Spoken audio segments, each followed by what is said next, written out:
magaalaa Amboo keessatti ayyaanni damaraa masqalaa bifa ho'aa ta'een kabajamaatti kan jiru. Dirree masqalaa magaalaa Amboo kanatti wayita ayyaanni damaraa yookaan gubaa masqalaa kabajamu hordoftootni amantaa Ortodoksii Tawaahidoo Itoophiyaa fi kanneen biroo argamanii jiru. Paappaasiin godina Shawaa Lixaa Abuna Naatnaa'el sababa itti ayyaanicha ayyaaneffatamuuf ibsanii jiru.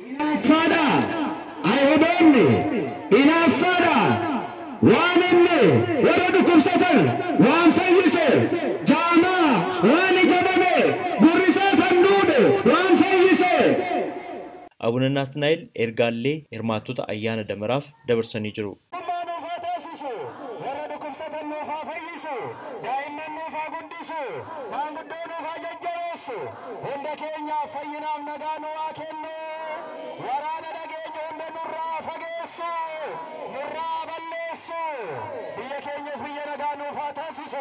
Kantiibaan magaalaa Amboo obbo Saaluu Dirribsaa gama isaaniitiin ayyaana masqalaa kana haaluma jedhameen isinuu beektu waan ta'eef kan nu bukkeedha waan nyaatu dhabe haadhaaf abbaan rakkate kan dhukkubsate warra rakkate warra daare gargaaruudhaan wal yaadachuudhaan tokkummaa keenya cimsuudhaan diinonni akka biyyi keenya nagaan taane masqalli keenya nagaan taane isa kanas ofirraa tiksaa hordofaa gochaan deemna waan ta'eef ayyaana masqalaa ayyaantuutu arga jedhanii waan nu qaqqabsiise dukkanaatti gannaa keessaa baanee booqaa birraatti dhufne daamaraa of kalleerraa gubaatii of kallee akka nagaan galluun jedha. Hirmaattotni ayyaanichaa dirree masqalaa turan haala ayyaanichaa ilaalchisee waan jedhan qabu. Egaa maqaan koo Taagel Laggasan jedhama. Kan jiraadhu magaalaa Amboodha. Haa ta'u malee bara 2014 ayyaanni masqalaa magaalaa Amboo irratti kabajamaa jiru bifa ho'aa fi bareedinaan uummata hedduu kan hirmaachise akkasumas hoggantoon mootummaa sadarkaa kantiibaa kaasee akkasumas hoggantoota hedduu akka godinaatti illee kan irratti hirmaatan uummata 60,000 hedduutiin lakkaa'amu bakka kanatti argamee jira.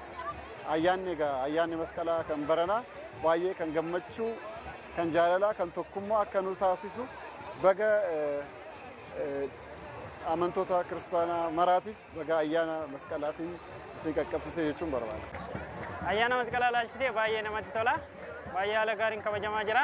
Hordoftoota amantaa kamiiniyyuu baga ayyaana masqalaa geessanii fi uummattoota Oromoo fi uummattoota sabaaf sablammoota kamiyyuu naannoo Itoophiyaa keessa jiraataniin baga ayyaana masqalaa baga jala bultee ayyaana masqalaa geessaniin jedhaanii ayyaanni masqalaa immoo baay'ee namatti tola. Haala gaariin kabajamaa jira.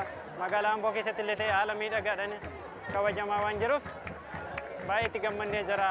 Hirmaattota kanneen keessaa COVID-19 ilaalchisee dagannoon akka jiru dubbatanii jiru. Koronaa walii wal qabatee xiqqoo ishii taajjabbeen ni qabu. Uummanni keenya xiqqoo akkuma hordofii karaa miidiyaa ta'een illee karaa kamiin illee qabu irratti xiqqoo haala dura irra jirurra xiqqoo haala isaa gadi buusee jira. Hir'ina keenya dogongora eegamuu qaban jedhee yaada. Anumarraa kaasee toonni mataa koon maaskii godhachaa hin jiru gin xiqqoo ishii isa kanarratti akka maaskii godhatuu fi of eeggannoo akka taasisu uummataaf yaada koo dabarsuun barbaada.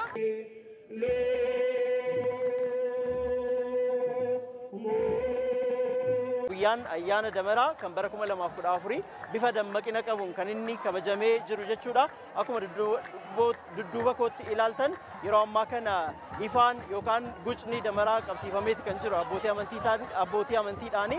Akkuma argitan eeggannoo kooronaarraan kan hafe ayyaanicha bifa dammaqina qabuun kan inni kabajamee jiru jechuudha. Naakoor Malkaa Sagalee Ameerikaaf Amboorraa.